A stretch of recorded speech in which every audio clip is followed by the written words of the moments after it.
On the morning of July 31st, 1975, James Riddle Hoffa, one of the most influential American labor leaders in the 20th century, is officially reported missing after he failed to return home the previous night.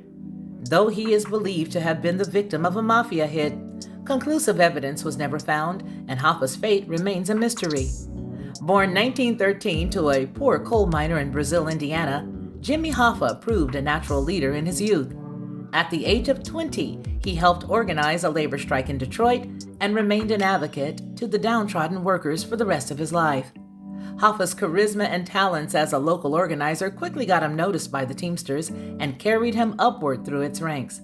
Then, a small but rapidly growing union, the Teamsters organized truckers across the country, and through the use of strikes, boycotts, and some more powerful, though less legal methods of protest, won contract demands on behalf of workers.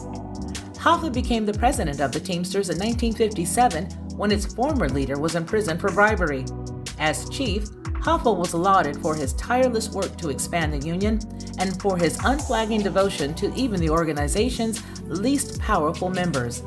His caring and approachability were captured in one of the more well-known quotes attributed to him, quote, "You got a problem? Call me.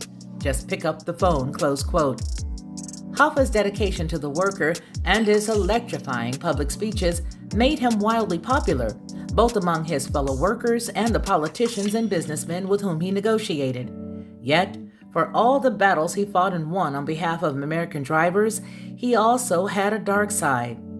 In Hoffa's time, many Teamster leaders partnered with the mafia in racketeering, extortion, and embezzlement. Hoffa himself had a relationship with high-ranking mobsters and was the target of several government investigations throughout the 1960s. In 1967, he was convicted of bribery and sentenced to 13 years in prison. While in jail, Hoffa never ceded his office, and when Richard Nixon commuted his sentence in 1971, he was poised to make a comeback.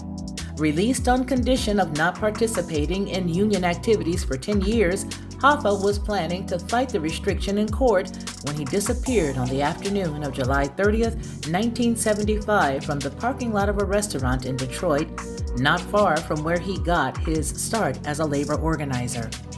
His family filed the missing persons report to the Bloomfield Township Police Department the next day, July 31st.